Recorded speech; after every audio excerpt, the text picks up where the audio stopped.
Buenas tardes y buenos días a todos, queridos amigos y hermanos. Un jueves más estamos aquí para continuar con nuestro estudio de el contenido en este libro de Annie Besant, Los misterios de Jesús de Nazaret. Como hemos podido ver estos días, ella primero nos ha estado presentando los orígenes de las diferentes religiones, los contenidos en ellas, y ha hecho un repaso muy exhaustivo acerca de todo ello, preguntándose y presentándonos la idea de que todas las antiguas religiones tenían dos clases de enseñanza: la externa, la que se daba a las gentes, la que todas las gentes podían asimilar, medio comprender o más comprender y aplicar en la medida de sus conocimientos. Y luego había otra enseñanza más interna que se daba a los grupos muy pequeños y siempre en privado, porque ya son enseñanzas que no pueden darse públicamente. Necesitan para su comprensión el desarrollo de un mayor grado de inteligencia, de discernimiento y esas otras facultades en progresión que provienen del aspecto búdico en nuestra naturaleza. Por lo tanto, ella fue repasando y dándonos toda esa información tan valiosa que nos ayuda a comprender, sobre todo a las gentes como nosotros, que nos hemos criado y educado en la religión cristiana en general. Aunque eso no es importante, pero a nosotros como mayoría en este mundo más occidental nos afecta más directamente, porque muchas veces nos hemos estado preguntando acerca de esas contradicciones que creíamos ver y con las que seguro que teníamos razón de verlas como contradicciones y cuestiones no muy bien explicadas, que nuestra conciencia y nuestra inteligencia rechazaban. Así que Annie Besant en este libro trata de explicarnos el origen de todo eso y nos ayuda mucho a poder comprender de dónde estamos, de dónde procedemos. Así que hoy vamos a continuar. Pero antes y como siempre tenemos que recordar que si no quiere alguno de ustedes que su imagen aparezca en la grabación que será colgada en la página YouTube de Bhakti, pueden cerrar su cámara clicando sobre este icono. Es una cámara puesta de lado y entonces por medio de ella pueden abrir y cerrar su propia ventanita. Y nos tomaremos unos momentitos de silencio para prepararnos.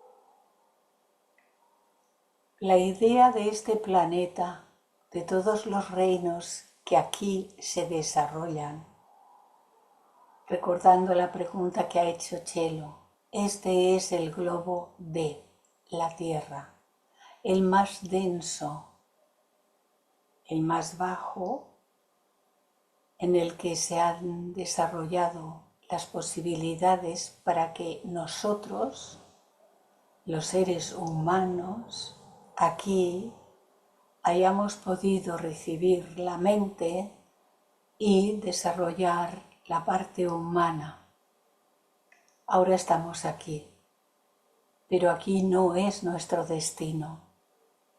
Sin embargo, la evolución es muy lenta y todavía pasaremos aquí muchas edades y muchas encarnaciones cada uno de nosotros.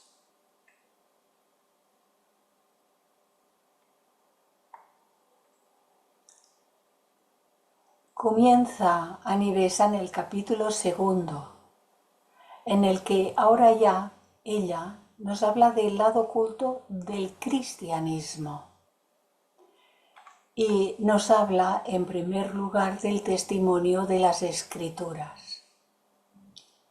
Después de haber visto que las religiones del pasado proclaman a una, todas ellas, tener un lado oculto o ser guardianes de misterios, y que al buscar la iniciación tal afirmación aparece certificada por los más grandes hombres, procede ahora a investigar si el cristianismo se halla fuera de este concepto de religiones y si es la única que no tiene una gnosis, un conocimiento con mayúscula, ofreciendo al mundo solo una creencia sencilla y no un conocimiento profundo.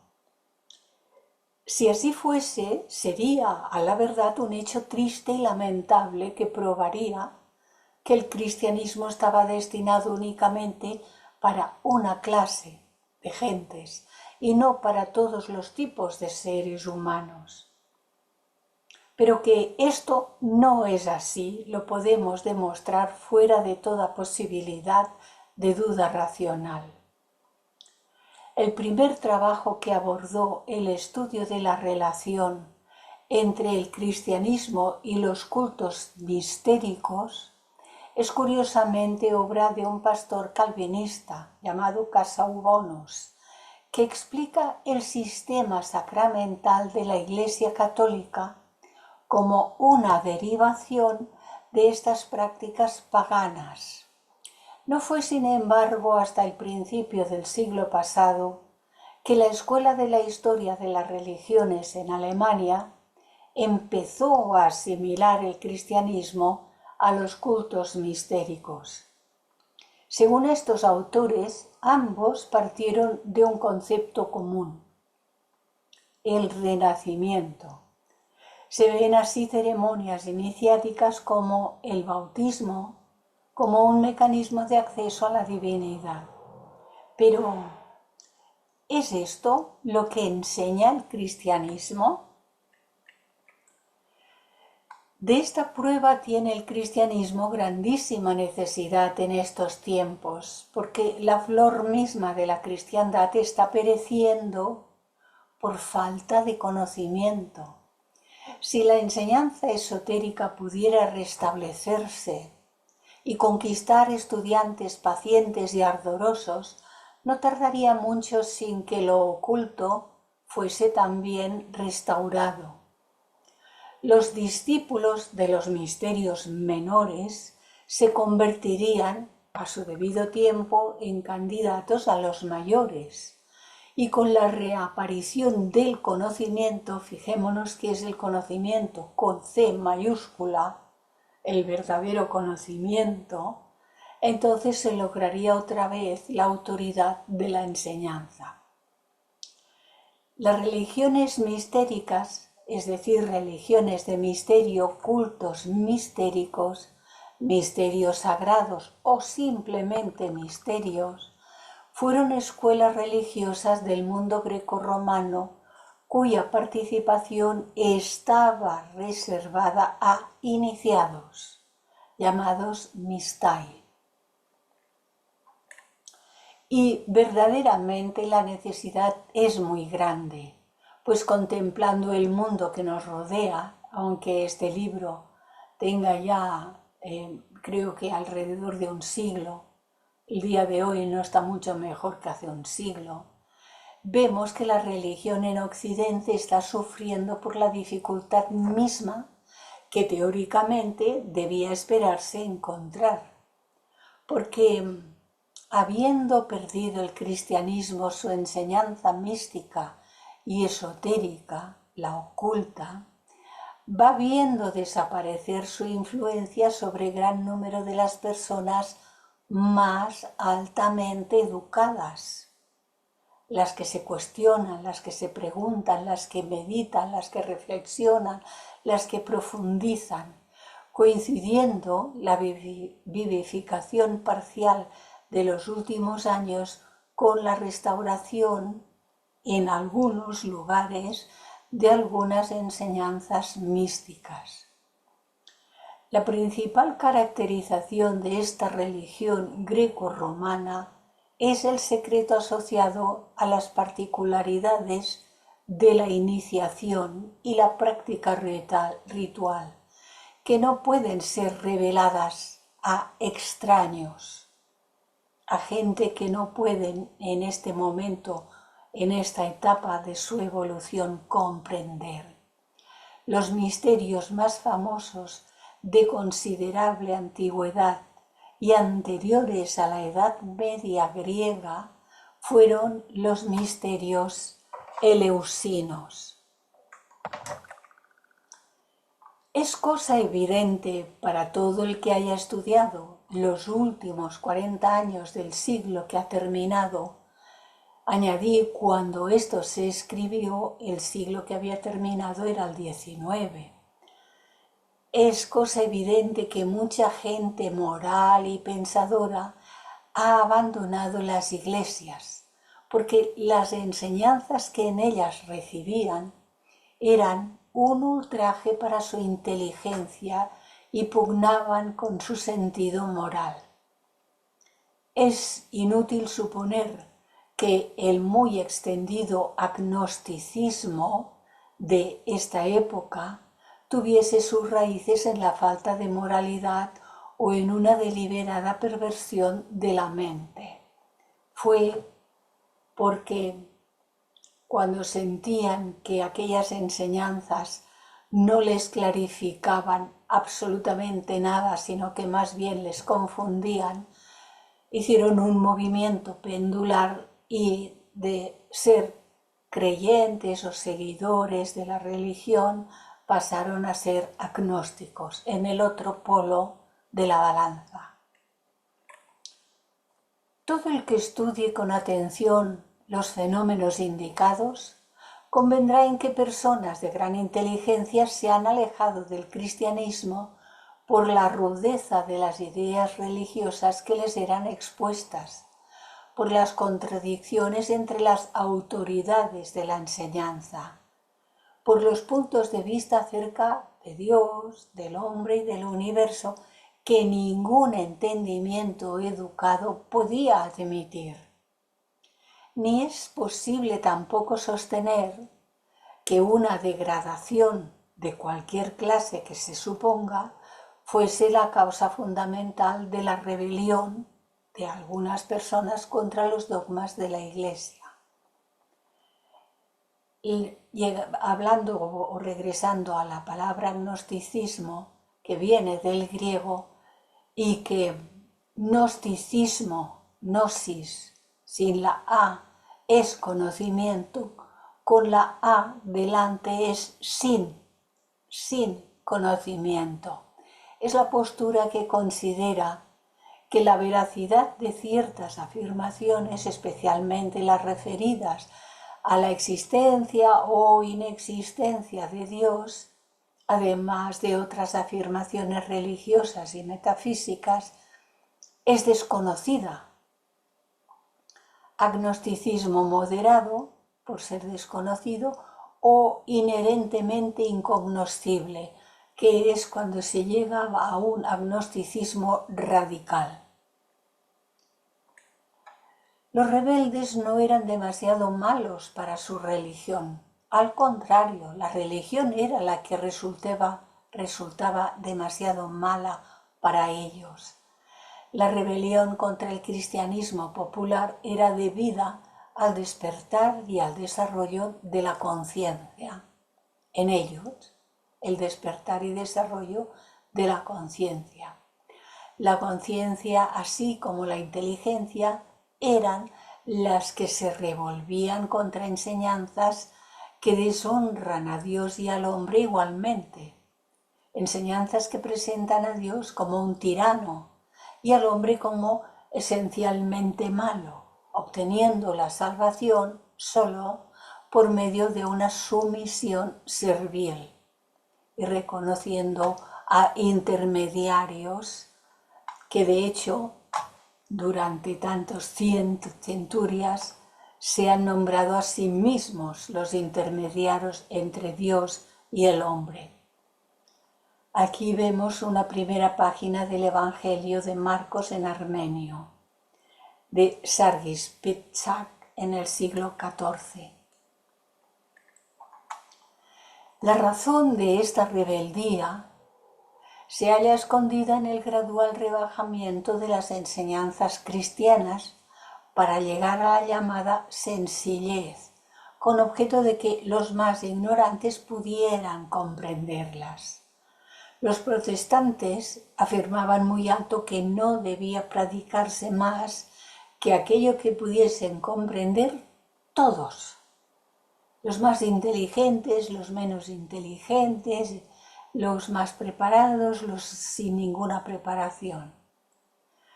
Que la gloria del Evangelio, decían ellos, estaba en su sencillez y que el niño y el ignorante debían ser capaces de comprenderlo y aplicarlo a la vida.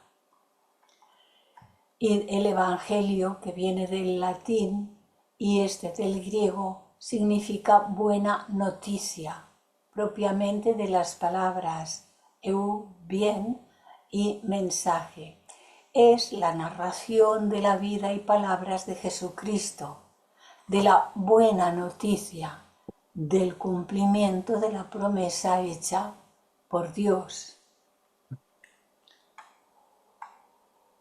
Muy verdad, si con esto quería decirse que ciertas enseñanzas religiosas deben estar al alcance de todos y que una religión fracasa si deja fuera de la esfera de su ennoblecedora influencia a los seres ínfimos, a los más ignorantes, a los más pobres.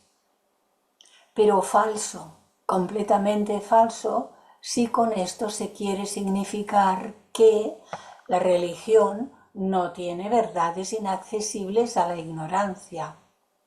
Si se quiere significar que la religión es tan pobre y limitada que no tiene nada que enseñar, que esté por encima de las mentes rudas o de la estrechez de miras de la moralidad degradada. Falso, totalmente falso, si tal es el sentido. Pues a medida que esta opinión se extiende, ocupando los púlpitos en las iglesias, resonando en las iglesias, muchos seres nobles, muchos corazones se han desgarrado al romper los lazos que les unían a su creencia primera. Se retiran de los templos y dejan que su sitio sea ocupado por los hipócritas y los ignorantes.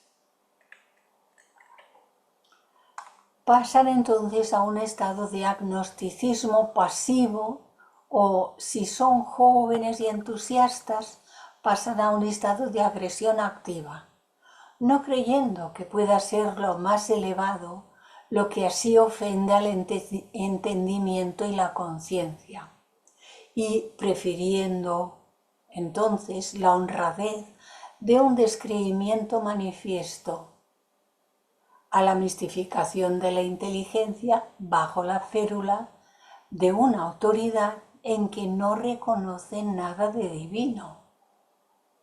Es decir, si la Iglesia esto es todo lo que me puede ofrecer, entonces nada. Al estudiar así el modo de pensar del tiempo presente, comprenderemos que la cuestión de una enseñanza oculta relacionada con el cristianismo es de vital importancia. Aquí encontramos una imagen del Códice segundo de Nag Hammadi que muestra el final del Evangelio apócrifo de Juan y el comienzo del Evangelio de Tomás. Sigue diciendo Annie Besant: ¿ha de sobrevivir el cristianismo como la religión de Occidente? ¿Deberá existir en los siglos futuros y continuar desempeñando su papel en la formación del pensamiento de las razas occidentales en evolución? Si es así, el cristianismo tiene que recobrar el conocimiento con C mayúscula que ha perdido y poseer de nuevo sus enseñanzas místicas y ocultas para darlas a los que estén preparados solo. Debe presentarse otra vez como un instructor competente de verdades espirituales, investido de la única autoridad que vale algo, la autoridad del conocimiento verdadero. Hablando de los evangelios apócrifos o extracanónicos, son los escritos surgidos en los primeros siglos del cristianismo en torno a la figura de Jesús de Nazaret, que no se incluyeron ni se aceptaron en el canon de la Septuaginta ni en ninguna de las versiones de la Biblia usadas por distintos grupos de cristianos, como la Iglesia Católica, la Iglesia Ortodoxa, la Comunión Anglicana y las iglesias protestantes. Su descubrimiento significó una revolución en las historias de las religiones y, según muchos historiadores, obligaba a una reescritura del cristianismo. Si estas enseñanzas ocultas, esotéricas, vuelven a obtenerse, vuelven a rescatarse y a ponerse en marcha, su influencia se verá pronto en manifestaciones más amplias y profundas de la verdad, no de verdades parciales y esas que suele decir la gente, mi verdad y tal y cual. No hay más que una verdad, la verdad. Los dogmas que ahora aparecen como cascarones vacíos, sirviendo solo de grillos en los que se repiten las cosas una y otra vez, pero sin dar ninguna enseñanza real, volverán entonces a ser presentaciones parciales de realidades fundamentales. En primer término, el cristianismo esotérico será restaurado en el lugar santo del templo, en forma que todo el que sea capaz de recibirlo pueda seguir la dirección de su pensamiento público. Todo el que sea capaz de recibir las enseñanzas del cristianismo esotérico. Aquí de nuevo encontramos un papiro de Oxirrinco, que es un fragmento de papiro con dichos o pronunciamientos de la logia escritos en griego que el autor pone en labios de Jesús. Fue descubierto por Greenfield y Hunt en 1897 y está datado de la primera mitad del siglo III. Se considera una sección del apócrifo Evangelio de Tomás. Y en segundo término, siguiendo con este desarrollo, el cristianismo oculto descenderá, aparecerá de nuevo en el aditum, residiendo detrás del velo que encubre el santuario de los santuarios, donde solo el iniciado puede penetrar. Entonces volverá a estar la enseñanza oculta al alcance de los que sean calificados para recibirla, conforme a las antiguas reglas, de los que en estos tiempos estén dispuestos a someterse a las exigencias impuestas a los que deseaban conocer la realidad y verdad de las cosas espirituales. Que ya vimos que en aquella primera parte de este curso, Aníbal Sanz nos explicaba que ya habían existido en las antiguas escuelas de Pitágoras, Platón y Largo, etc. Ella ya nos habló de todo esto. Algunos de los evangelios apócrifos surgieron en comunidades gnósticas y contienen palabras ocultas al entendimiento de la mayoría, quizá con la finalidad de dar apoyo a sus doctrinas cuando éstas no estaban en total acuerdo con los materiales canónicos, incluidos hoy en la Sagrada Escritura.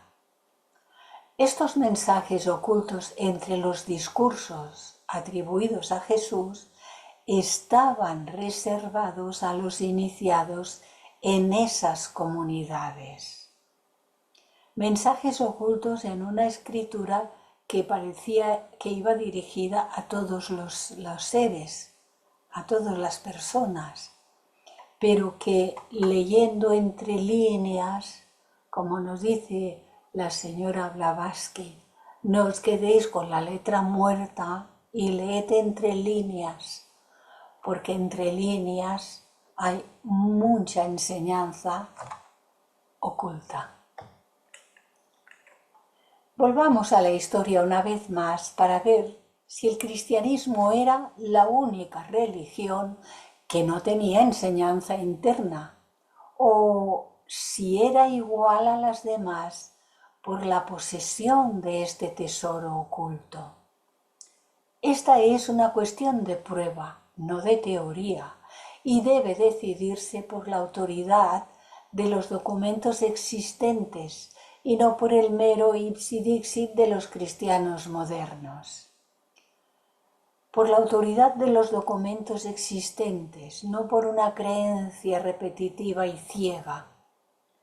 Como hecho positivo, tenemos que tanto el Nuevo Testamento como los escritos de la Iglesia primitiva hacen idénticas declaraciones respecto a la posesión de tales enseñanzas, mostrándonos la realidad de la existencia de los misterios, llamados los misterios de Jesús o los misterios del reino. Las condiciones que se imponían a los candidatos, algo acerca de la naturaleza general de las enseñanzas que se daban y otros detalles.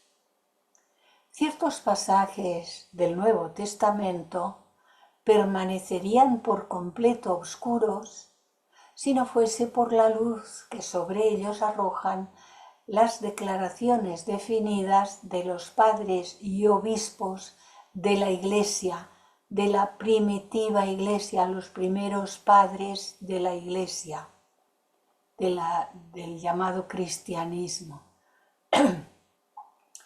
Pero con esa luz se hacen claros e inteligibles. Hay un libro que así se titula Los misterios de Jesús, de Timothy Freke y Peter Gandhi, que no sé si está traducido. La vida de Jesús está llena de hechos inexplicables e inesperados, de incidentes y detalles. Muchos se dan por sentados, pero debajo de la superficie es donde está la secreta historia de Jesús. Entre los que estamos aquí hoy, seguro que hay bastantes que estuvisteis cuando dimos el curso del simbolismo iniciático de la vida de Jesús, el Cristo, y al que añadí nuestra propia historia, porque el significado oculto es la historia de todo nuestro proceso evolutivo hasta llegar a ese proceso de las iniciaciones y de nuestra liberación final. Así que es importante, si no pudisteis estar en él, que lo vieseis. Si pudisteis estar y os pareciera necesario repasarlo, muy importante. Sigue diciéndonos Annie Besant: a la verdad, hubiera sido extraño que fuera de otro modo si consideramos la estructura del pensamiento religioso que influyó sobre el cristianismo primitivo. Emparentada con los hebreos, los persas y los griegos, matizada por las creencias más antiguas de la India, profundamente dotada de color por el pensamiento sirio y egipcio, esta última rama del gran brote religioso no podía menos que volver a afirmar las antiguas tradiciones y poner al alcance de las razas occidentales todo el tesoro de las enseñanzas arcaicas. La fe, un tiempo dada a los santos, hubiese sido ciertamente privada de su principal valor si al ser transmitida al occidente se hubiera reservado la perla de la enseñanza esotérica. El primer testimonio que debe examinarse es el del Nuevo Testamento. Para nuestro objeto podemos prescindir de las enfadosas cuestiones sobre interpretaciones y autores que corresponden de lleno a los eruditos, pero que en esta parte interpretaciones están todas esas ideas y opiniones que más bien ayudan a complicar que a clarificar. Así que debemos de ir a la fuente y aprender lo más directamente que podamos por medio de una lectura meditativa, profunda, ir de la mano del autor a donde el autor nos lleva, sin prisas y sin pausas, pero profundizar en el significado más profundo de lo que nos está diciendo. Aquí tenemos en la Biblia alfonsina, que fue una primera traducción de la Biblia. El Nuevo Testamento es la segunda parte y final de la Biblia. El Nuevo Testamento narra la vida, ministerio, crucifixión y resurrección de Jesucristo, así como los eventos del cristianismo del siglo I. La crítica docta tiene mucho que decir respecto de la edad de los manuscritos, la autenticidad de los documentos y otros puntos. Pero nosotros no tenemos para qué ocuparnos de esto. Esto es para los eruditos, para acumular conocimientos externos. Podemos aceptar las escrituras canónicas por lo que respecta a las creencias de la Iglesia primitiva sobre la enseñanza de Cristo y de sus discípulos inmediatos, y ver lo que dicen acerca de la existencia de una enseñanza secreta comunicada tan solo a los pocos que en cada edad han estado preparados para recibirla. Aquí tenemos una pintura de San Pablo por Rubens que está en el Museo del Prado de Madrid. Pablo de Tarso, de nombre judío, Saulo de Tarso, es la ciudad en la que nació, y es llamado el apóstol de los gentiles, el apóstol de las naciones o simplemente el apóstol. Una vez examinadas las palabras que se ponen en boca del mismo Jesús, consideradas de autoridad suprema por la Iglesia, estudiaremos los escritos del gran apóstol San Pablo. Luego nos ocuparemos de las declaraciones hechas por los herederos de la tradición apostólica que guiaron la Iglesia durante los primeros siglos. A lo largo de esta línea no interrumpida de tradiciones y de testimonios escritos, porque todo lo que es externo puede ser escrito, lo más interno nunca será escrito, recordemos esto. A lo largo de esta línea puede hacerse la afirmación de que el cristianismo tenía una enseñanza oculta, sí tenía una enseñanza oculta. Aquí tenemos otra pintura de San Pablo por el Greco que está en el Museo de Artes de San Luis en los Estados Unidos.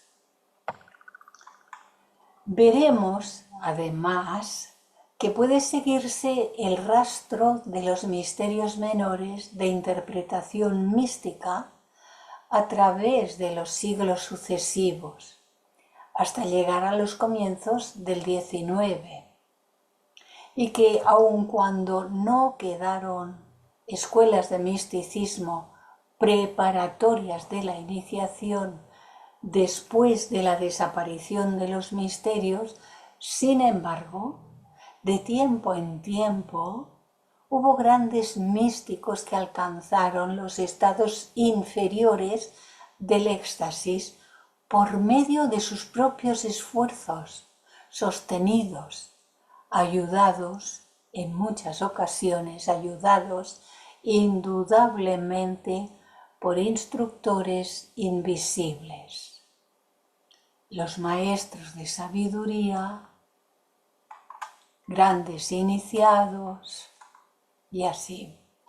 Aquí tenemos una representación de Orígenes escribiendo, que está en un manuscrito de Innúmeros Homilia del siglo XXVII, en el 1160. Orígenes de Alejandría, que nació en el 184 y vivió hasta el 253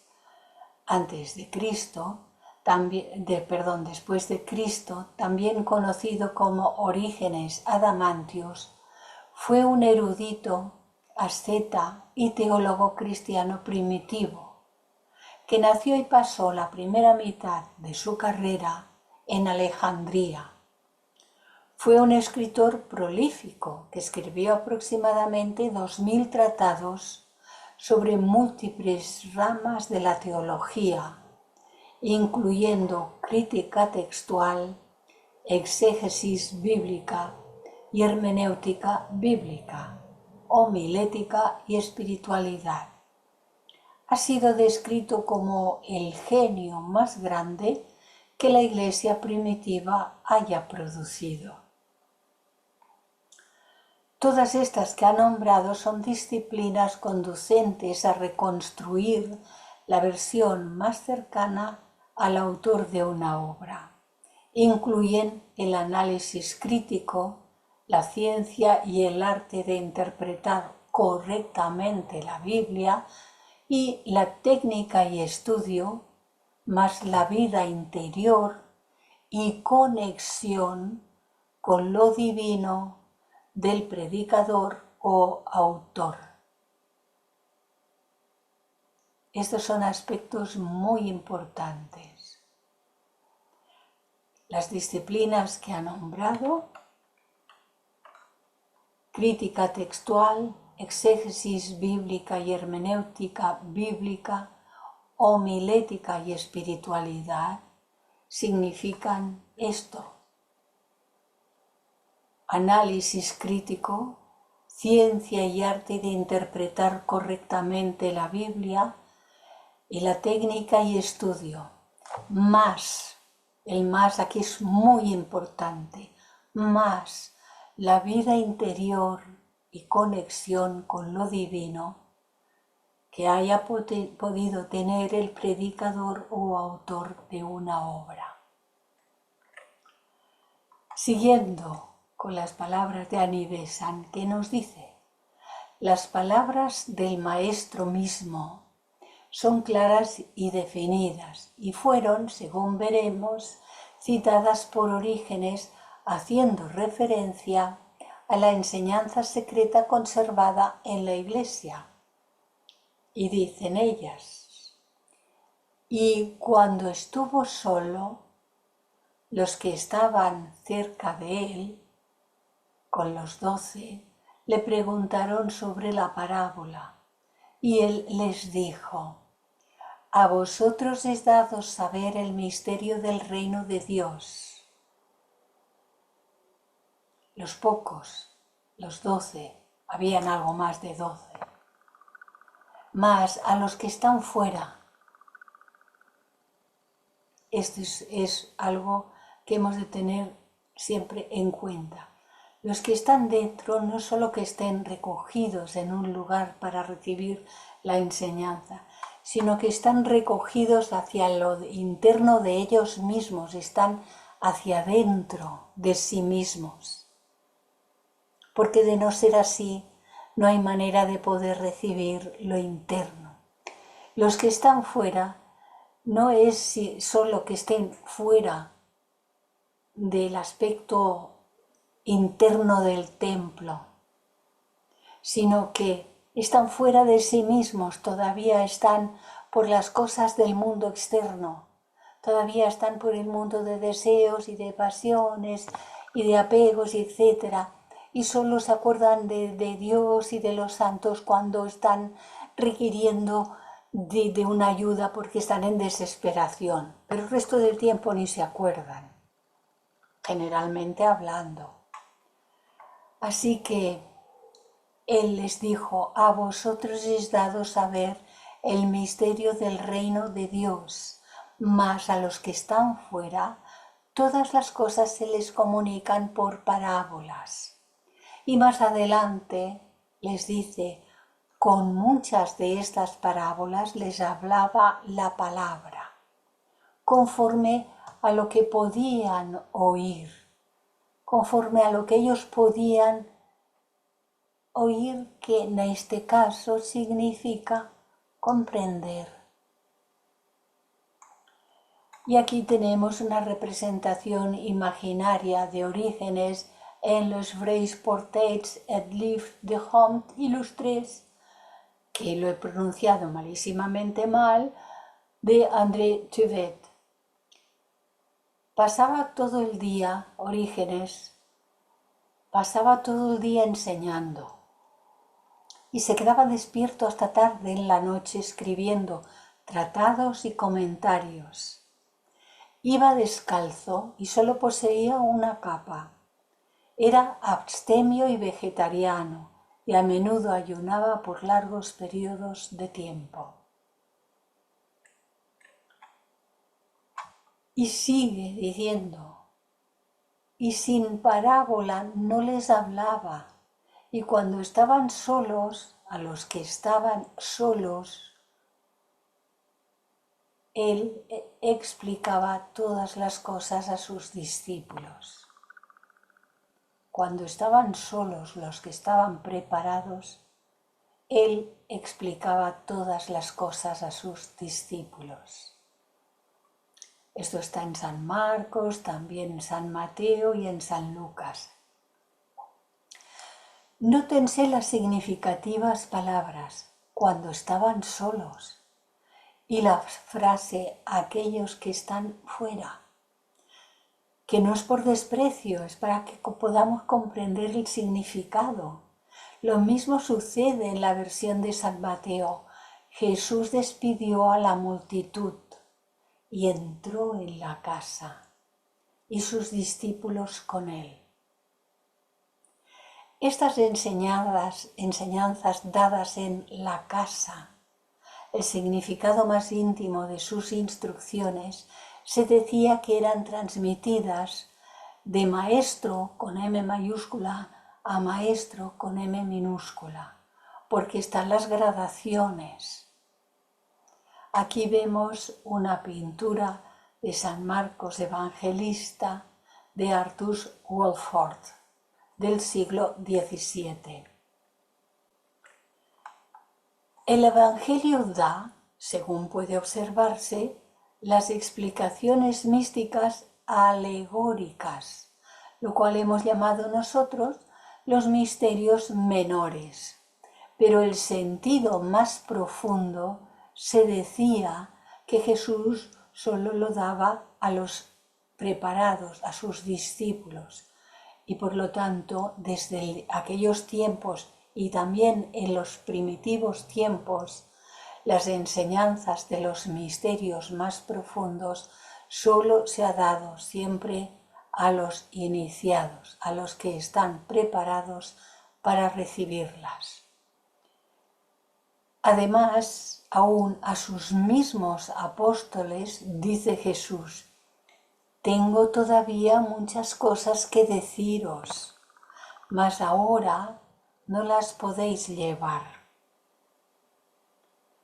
Que me parece que estuve mirando el significado, que significa no las podéis todavía recibir. Aquí tenemos otra pintura del apóstol San Juan Evangelista, que es de un anónimo y está en el Museo del Prado de Madrid. Algunas de estas enseñanzas las dijo probablemente después de su muerte, cuando fue visto por sus discípulos, al hablar de cosas pertenecientes al reino de Dios. Esto está en los Hechos de San Pablo. Ninguna de ellas fue consignada en documento público, pero ¿quién habrá que crea que se descuidaron o olvidaron y que no fueron transmitidas como tesoro inapreciable? En la iglesia primitiva existía la tradición de que él visitó a sus apóstoles durante un tiempo considerable después de su muerte, a fin de instruirlos, hecho a que nos referiremos más adelante.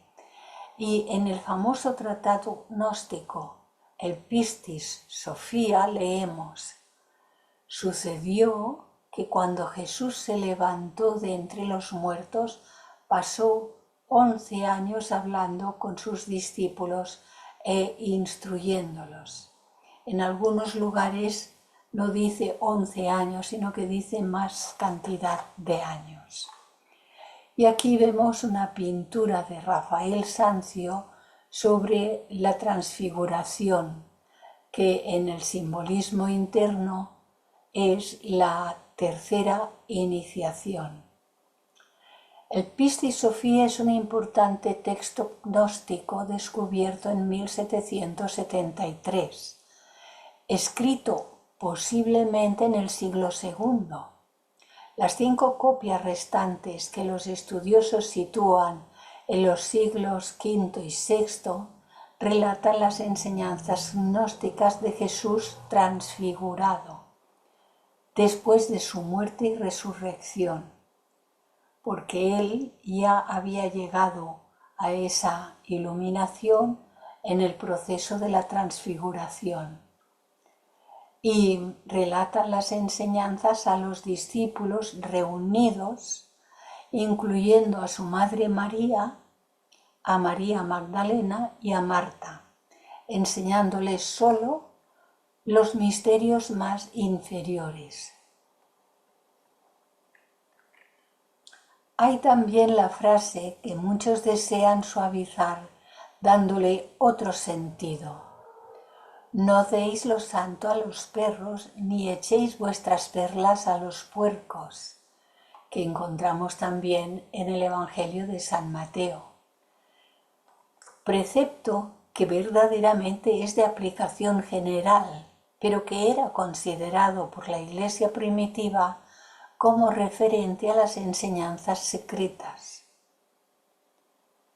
Debe tenerse presente, para que no nos extrañen, que las palabras no sonaban en los antiguos tiempos tan duras como ahora, pues la palabra perros, como el vulgo, los profanos, era aplicada a los de fuera, por los que se hallaban dentro de determinado círculo, no solamente al círculo que se reunía con Jesús de forma más cerrada y más íntima para recibir sus enseñanzas, sino que era costumbre de aquellos tiempos. Ya se tratase de una sociedad o de una nación, también se les llamaba así, como lo hacían los judíos respecto de todos los gentiles. Respecto de las enseñanzas que daban ellos, todos los gentiles eran los de fuera, era el vulgo, eran los profanos y eran los perros. Y dice, como con la mujer griega, dice, no es bueno tomar el pan de los hijos y echarlo a los perrillos, que está en San Marcos, en el Evangelio de San Marcos. No es bueno tomar el pan de los hijos, no es bueno tomar la enseñanza más profunda, aquella que corresponde a los hijos con mayúscula, y echarla a los que no están preparados. Esta es otra pintura, la inspiración de San Mateo de Caravaggio, que procede del 1602. Algunas veces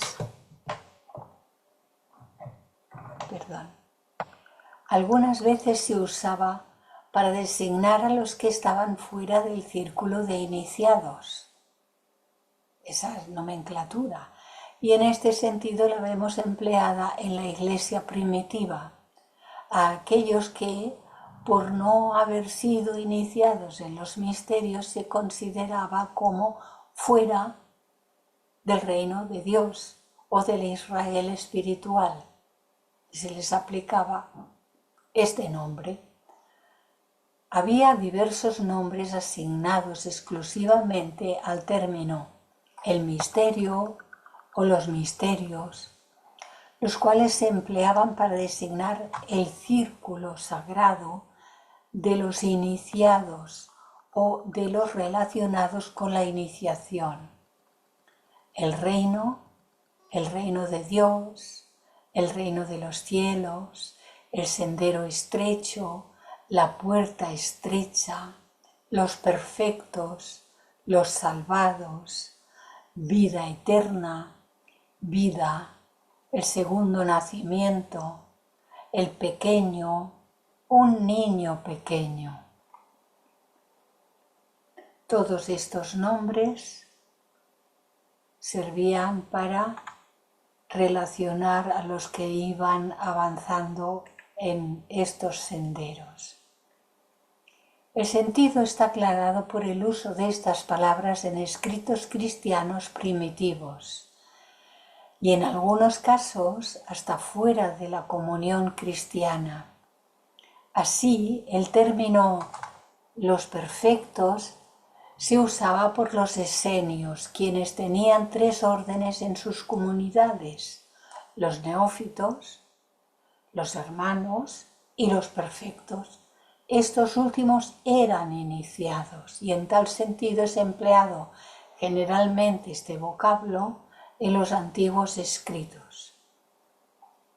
El niño pequeño era el nombre usual para un candidato acabado de iniciar, esto es, que había logrado su segundo nacimiento.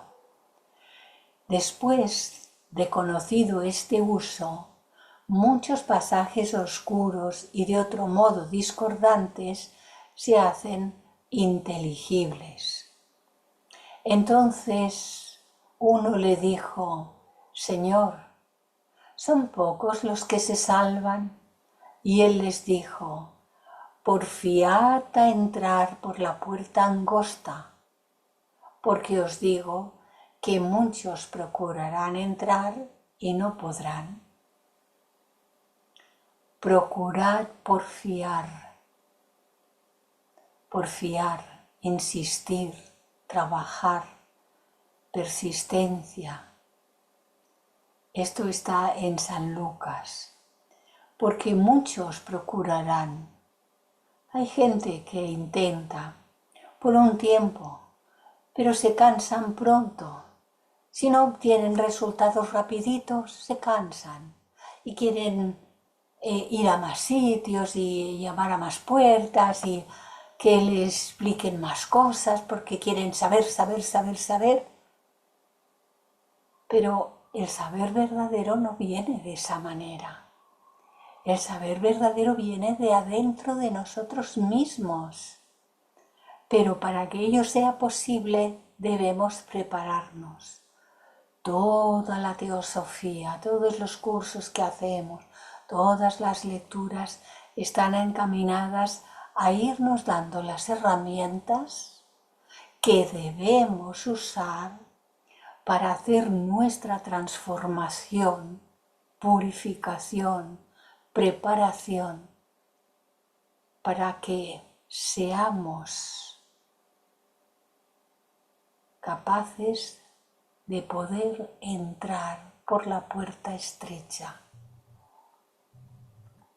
Aquí tenemos una hermosa pintura de San Lucas, el Evangelista, por Jacob Jordaens. Si esto se aplica en la forma ordinaria de los protestantes a la salvación del fuego eterno del infierno, la declaración se hace increíble, repulsiva. No se puede suponer a ningún salvador del mundo haciendo la afirmación de que muchos de los que tratan de evitar el infierno y entrar en el cielo no podrán realizarlo.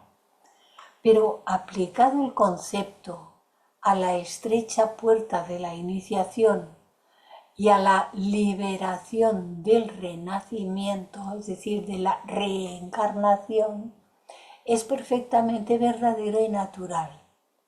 Así también cuando dice, entrad por la puerta estrecha, pues ancha es la puerta y espacioso el camino que lleva a la perdición, y muchos son los que entran por ella, por esta ancha puerta, porque estrecha es la puerta y angosto el camino que lleva a la vida eterna, y pocos son los que la hallan. Pocos son los que encuentran la puerta estrecha, porque hay que prepararse para que ese símbolo de la puerta estrecha aparezca en nuestras conciencias y podamos cruzar. Esto está en San Mateo.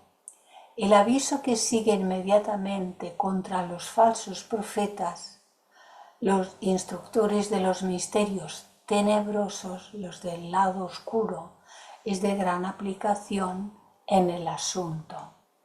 Y aquí vemos una versión de San Mateo y el ángel de Caravaggio, porque la primera, la original, fue destruida durante la Segunda Guerra Mundial. A ningún estudiante podrá pasar inadvertido el sonido familiar de estas palabras, empleadas en el mismo sentido en otros escritos.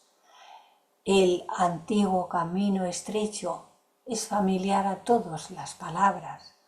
El sendero difícil de andar como el agudo filo de una navaja es familiar, lo hemos oído y lo hemos leído muchísimas veces, que esto ya se ha mencionado, el pasar de aquellos que siguen el camino sembrado de flores, de los deseos, los cuales no conocen a Dios, pues solo se pacen inmortales y escapan de la ancha boca de la muerte, de la destrucción siempre repetida, aquellos hombres y mujeres que han abandonado todo deseo. Esto está en Brihadaranyaka Upanishad, en el 4º capítulo.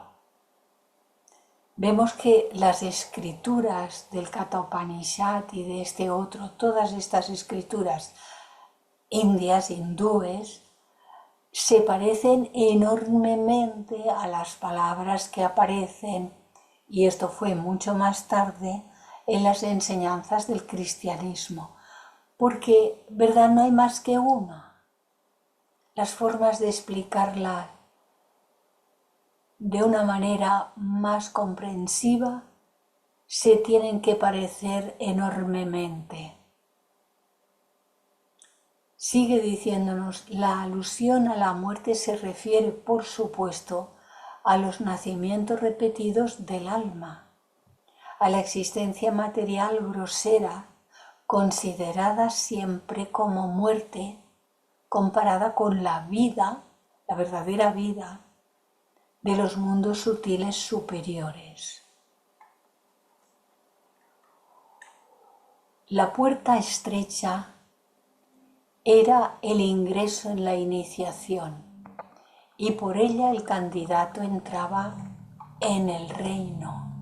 Y siempre ha sido y será verdad que solo pocos, siempre hay pocos, pero siempre los hay, que pueden atravesar esa puerta. A lo largo de los tiempos hay seres que están preparados, que se van preparando, que cuando llega el momento atraviesan esa puerta.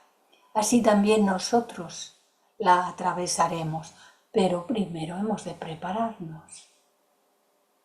No hay excusa, no hay favoritismos, no hay excepciones. Aunque miles de millones, una inmensa multitud que nadie podría contar, no unos pocos, entran en la dicha del mundo celeste, el Devachan. Aunque miles de millones, una inmensa multitud que nadie podría contar, no unos pocos, entran en la dicha del mundo celeste, en el proceso de Devachan después de la desencarnación, para luego regresar aquí cuando es la hora, para que podamos continuar en el desarrollo de esas facultades internas. Así también habló otro gran maestro cerca de 3000 años antes. Entre millares de hombres escasamente uno se afana por la perfección. De los que se afanan y la logran, apenas uno me conoce en esencia, en el Bhagavad Gita. Millares de hombres escasamente, entre ellos uno se afana por la perfección. Pues los iniciados son pocos en cada generación, la flor de la humanidad, pero ninguna sentencia siniestra de desdicha eterna se pronuncia en esta declaración contra la gran mayoría de la raza humana. No, porque la multitud entra en el mundo celeste en el periodo de Devachan.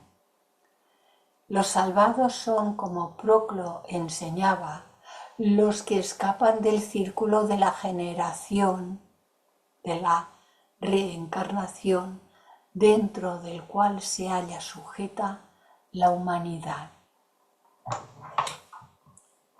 Y ahora, si os parece, lo podemos dejar aquí. Hay mucho material de reflexión, de meditación. Podemos dejarlo en este momento, pasar a la galería y ver si hay algún comentario que hacer. Hola, Monsita. Hola a todos y todas, que antes no os he visto a todos. Voy a encender la luz esta porque ya no me veo.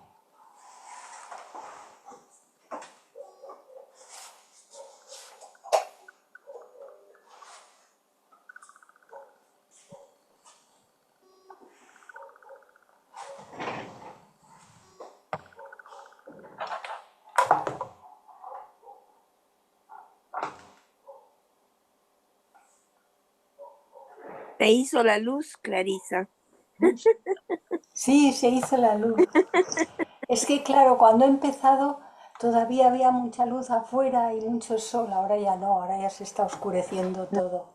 Nosotros cambiamos la hora acá en California, en Estados Unidos, a la hora de verano ya. ¿Ya? Sí, por eso ahora tocó a las 10, no a las 9 de la mañana.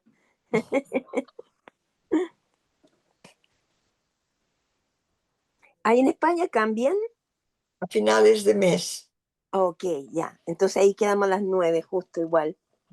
Sí, gracias. Ujú.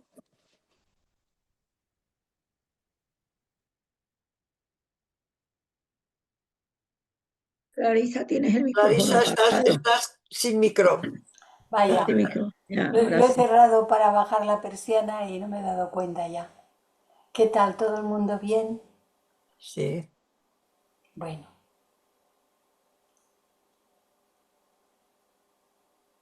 Felipe, ¿estás ahí? Sí, aquí estoy. Un gusto saludarte, Clarisa. ¿Qué tal? Bien, muchas gracias por la presentación. Muy bien. Eh, Hay muchas cosas interesantes sobre las que reflexionar, ¿verdad?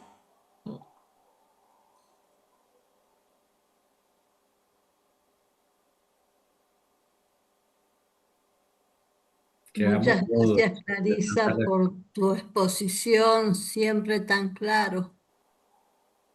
Muy lindo. Gracias por acompañarnos. Sí.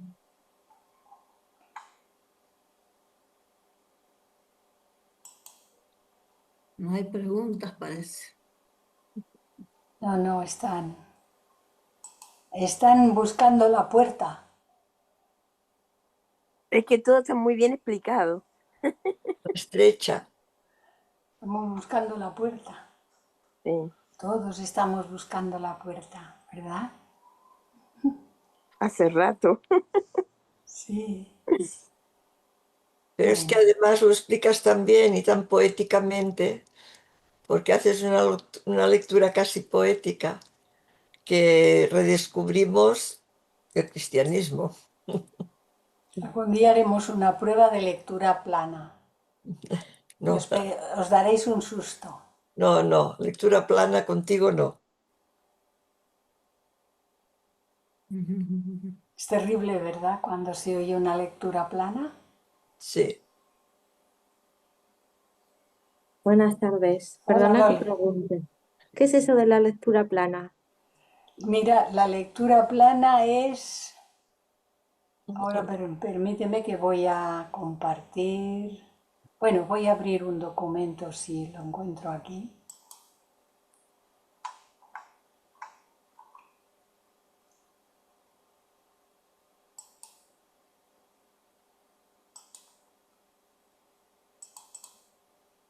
Que me sirve cualquier texto. Pues mira, como estábamos con esto del libro este,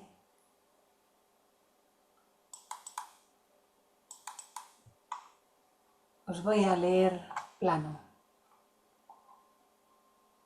Al proceder a la consideración de los misterios del saber, debemos prestar nuestro asentimiento a las célebres y venerables reglas de la tradición, comenzando por el origen del universo, exhibiendo aquellos puntos de contemplación física que sean necesarios como premisas y apartando todo lo que pueda ser obstáculo en la marcha, de modo que el oído se halle preparado para recibir la tradición de la gnosis y el terreno limpio de malas hierbas y en disposición de que la viña sea plantada, pues hay un conflicto antes del conflicto y misterios antes de los misterios. San Clemente de Alejandría.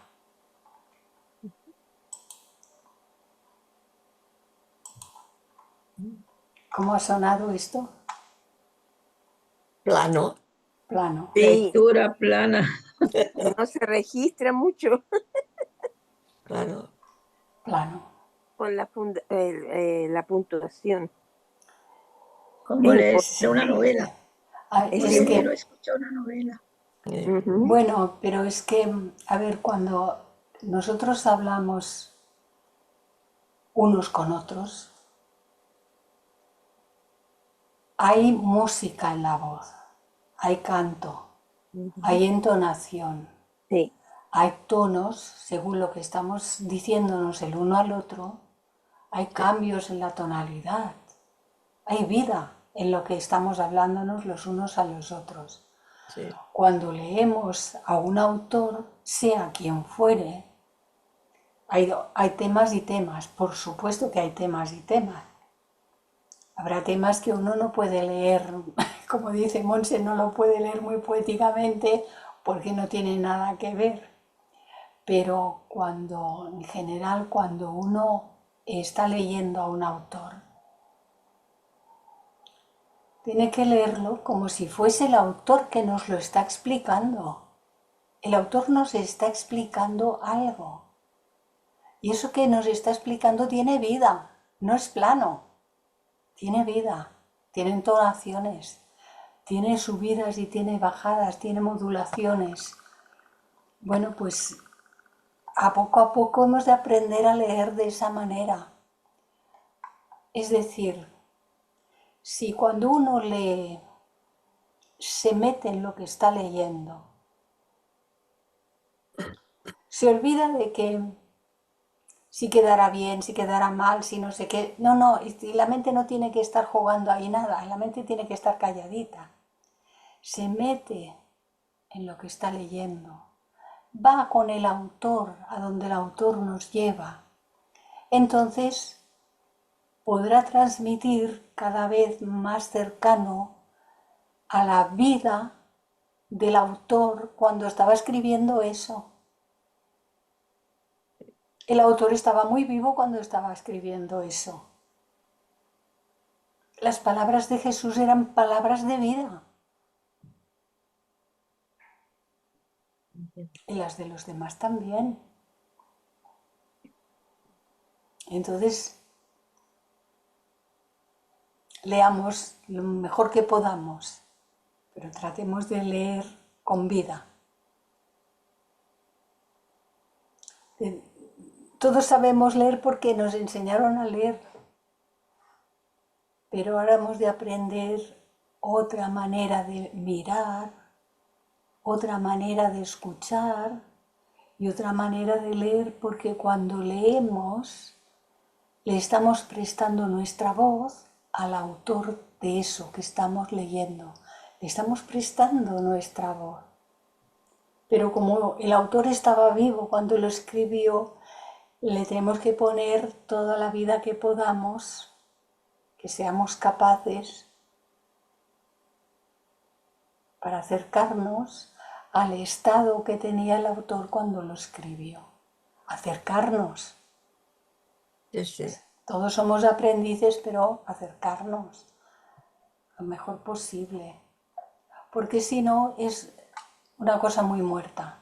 ujú, Si no transmite, podemos leerlo, escuchar lo mismo y no hay transmisión. sí, Y esto lo nota la gente que escucha.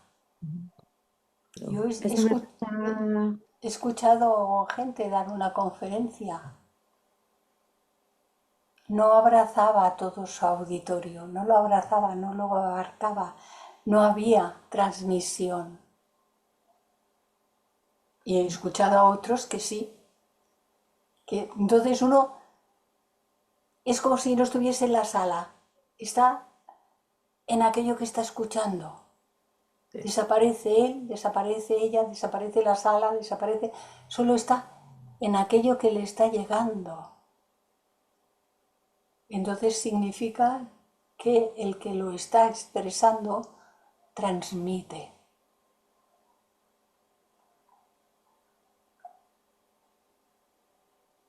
sí. A mí me pasa eso, Clarisa, de mucho rato, cuando a veces la gente habla y habla así, que como que no tiene sentimiento de lo que está diciendo. Es una cosa plana, como dicen ustedes, Sí. ¿cierto? Es así. Y hay una cosa que debemos tener en cuenta. Lo digo porque es bueno para todos, ¿eh? Que no tengamos miedo, no pensemos si quedaremos bien, si quedaremos mal, si... No pensemos, nuestra mente no tiene que estar en eso.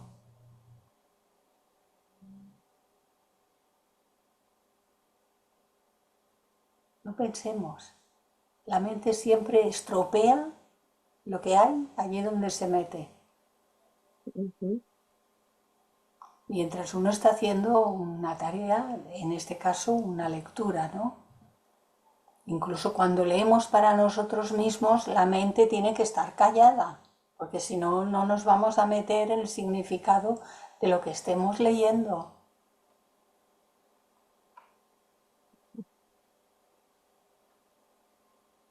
Muy bien, aquí estamos. Qué buena explicación, gracias. Seguiremos compartiendo. Luisillo. Hola. Dime, aquí estoy. Hola, Hola. Luis. ¿Qué Hola. tal? ¿Todo el Hola. mundo bien? Sí, dentro de Estupendo. lo que cabe, sí. Muy Bien. bien. Me alegro. Ricardo, ¿todo bien? Súper. Y ahora mejor que te escuché, gracias. ¿Se te han acabado las preguntas por hoy? Por hoy, solo por hoy. Muy bien. Pues entonces tengamos en cuenta que mañana tenemos a Daniel y por ahora cerraremos la grabación